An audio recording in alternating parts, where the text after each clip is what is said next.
I hate this game so much. It's pretty clear by now that the indie horror game community isn't looked up upon like it used to be. Occasionally it has seemingly random bursts of popularity when certain games come out like FNAF, Bendy and the Ink Machine, Baldi and Hello Neighbor. I don't like it when games like these get successful because then the developers feel the need to add content after content until the original mechanics of the game that people fell in love with become overshadowed by random crap. Think about it. FNAF has like 50 sequels.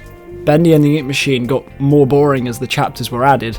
Baldi is going down the same path, and Hello Neighbor is just bad. I think one of the only indie horror games to become successful and become not too big for its boots is Tattletale. Sure, they added a DLC for it, but at least it added something meaningful. So why am I bringing this all up? Well, there is another indie horror game that got a lot of attention for literally no reason.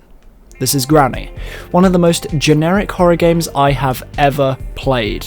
I'm going to go through the aspects, mechanics and styles of this game to hopefully prove to you that the fame this game got was so unwarranted it's not even funny. Oh my god, they made a second one, wow, and it's got a grandpa now, oh wow, this is so epic.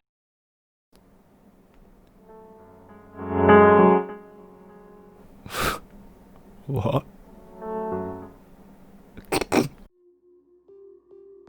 The main and frankly obvious premise to the game is to escape from Granny's house, utilising the different tools and items you find along the way. This could be finding keys to open safes and doors, which will then contain more keys and even more items. Basically, the more you progress, the more you have to keep track of what you have. There are two main ways to escape the house. Either the front door or the car. I gotta say, it's nice that there are multiple ways to best this enemy in the game, but the issue is you could be spending long amounts of time collecting the items to open one particular storage area, only to find that it's an item that is completely useless for the method you're going for. I think I can get out. I just need this hammer to break a plank and I'm out. There is nothing I hate more than making redundant progress. Granny herself walks around the house aimlessly until you drop an item on the floor or trigger a creaky floorboard. Personally, I like this mechanic because when that happens you have that brief period of panic where you have to try and find somewhere to hide.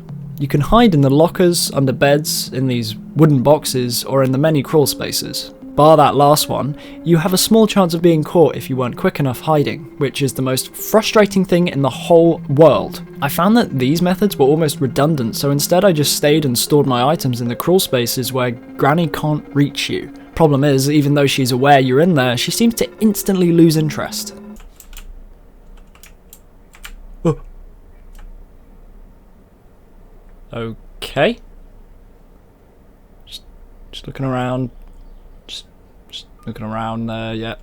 There are also a few ways to avoid Granny using weapons and traps. There's the freeze trap, the sauna, the shotgun and the tranquilizer. I'm not even really going to talk about the first two because they are a chore to use and they're not really that effective.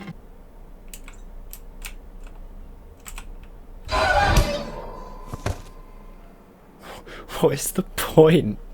The shotgun is fine because you can kill the crow and the spider, more on that later, and it leaves Granny incapacitated for the longest amount of time. Not by much though. But you first have to build it, and then you have limited ammunition. Also, we have to talk about how Granny can take hot shotgun lead to the brain and be knocked out for only a minute or so. Don't give me that whole supernatural talk, because if she was a mortal or a ghost, she wouldn't be affected by the weapons at all. Lastly is the Crossbow with Unlimited Tranquilizer. Seriously, as soon as you get your hands on this one, you've basically won the game, making all the other weapons completely pointless. On top of that, depending on RNG, you have a high chance of getting the key to the weapon locker fairly early on. I was stuck for a while playing this game and I died a couple of times. Then on day 1 I got the Crossbow and completed the game on day 2. In a weird sense, this game is both too hard and too easy. Good replayability is critical to making a game quality and enjoyable, but as soon as you know the locations to where the items will be generated, it's honestly a breeze. I'm not talking about the difficulties to this game and nightmare mode because in my opinion that's quite a lazy way to pad out gameplay time. The game becomes tedious and generally boring. There are a couple of Easter eggs here and there, but they don't really lead anywhere. After games such as FNAF became popular, where a large portion of the fanbase was inspired to join due to its intricate storyline and fan theories. Shut up, MatPat, no one cares. Games today have begun throwing in random complicated lore and puzzles that really don't add anything special. No one cares about Slendrina or the corpse of Granny in the secret room. It's just another thing to look at, and there's no reward for finding it. Now, there's something else I've neglected to mention about this game, and that's the traps that Granny puts around the house to make your life hell. Yoo-hoo. Got you. Oh, oh god. Just move. Just move. You fucking... Oh my god, okay. There are these tripwires connected to bells that alert her attention when you're exploring the house. Of course, that isn't an issue if you have the crossbow. Then there's the spider and the crow. Sounds poetic, right? Well, not really, because all you need is meat or birdseed to get the one item in their possession. If not, then they'll attack you and you'll move on to the next day. Also, you can blow them up with a shotgun, so, you know. I think I can just go.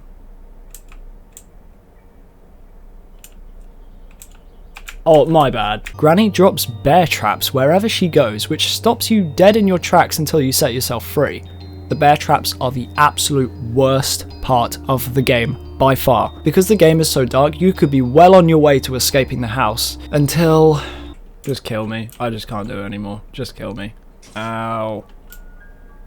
Ugh. Just kill me. I can't do it. Yeah, they suck really bad. Plus, if there is a bear trap blocking your path, you have no choice but to let it trap you or move away to let it despawn. There's also other stuff like the cage, but it's not worth talking about because it doesn't incapacitate you or even put you at a disadvantage. I understand why the traps are here to make the game more challenging, but my god, they're annoying. You are given 5 days to complete the puzzles and not get caught, but the more you are caught, the more injured you become, making the game incredibly difficult to play.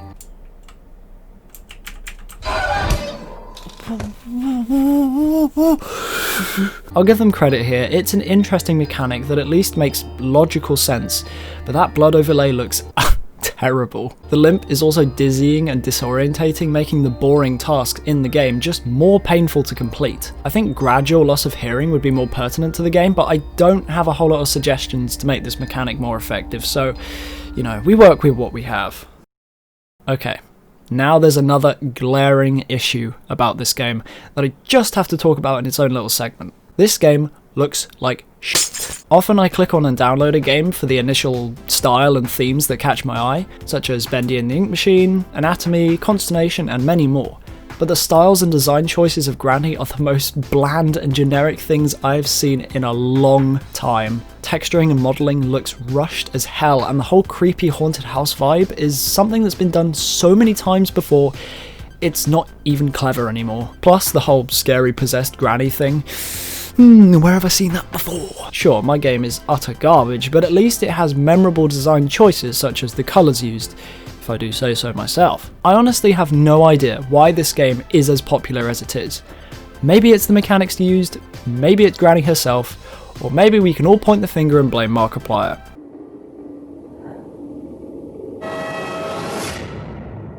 Was that the bite of 87? So what about the fandom itself? Well, I'm not a part of it, I'm not going to be a part of it, and if there even is one, then it's not very vocal, despite the whole trend-related garbage surrounding it on YouTube. But I did pick up on something after finding this in my recommended. What the hell is Piggy? I'm not going to play it or even watch a video on it because it's Roblox and I'm not 5 anymore, but looking at a screenshot, it's fairly clear what it's based upon. Nice one, Granny. Nice one. You've ruined my YouTube recommended for another year! To sum up, I don't think this is the worst horror game I've ever played, but I don't think it tries anything unique. It's only scary at the beginning where you don't know what's going on, and then once you get a handle of things, it becomes so boring. I just don't get the appeal to this game, and why is the following as big as it is?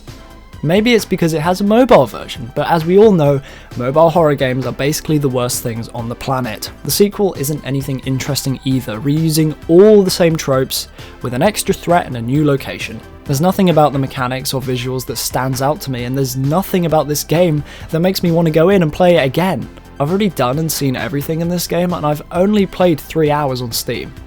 Not to mention, this game costs money. I've played many different free horror games that are leagues above this one in every way. So don't expect me to let's play this one anytime soon. Anyway, that's going to be it for this review. I'm going to start doing more of these, finding games that I'm not a fan of and voicing my opinion, but yeah, I hope you all enjoyed, and I'll see you all in the next one. Goodbye.